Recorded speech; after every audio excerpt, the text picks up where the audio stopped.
आणि आताचा शिक्षणात झालेला बदल याबद्दल मी तर काही लई मोठा कोणी नाहीये सांगण्याजोगा, पण थोडाफार आम्हाला आलेला अनुभव सांगतो. सर, आम्ही जोपर्यंत 10वीला होतो, 1ली पासून तर 10वी पर्यंत आम्हाला फक्त पाटी आणि पेन्सिल, वह्या ही वही हे जे म्हणजे आता नोटबुक म्हणतात इंग्लिश मध्ये वगैरे काय असेल ती, तर आम्हाला कधी आलं 9वी पासून पुढं. पण आम्हाला परिस्थितीच अशी, पाठीवर ना शर्टा फाटलेला, चड्डी फाटलेली, आम्हाला कपड्याचा तर विषय सोडा. तुम्ही शाळेतून जे मिळले ते 2-2 वर्ष वापरायचे, त्याला का पाठीमागून गेटर म्हणायचे आपली मराठी भाषेत, ते कधी लागलेले फिगर हे.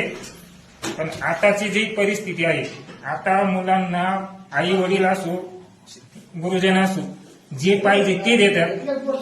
पण बऱ्याच आई वडिलांची इच्छा असती माझ्या मुलांना मारू नका.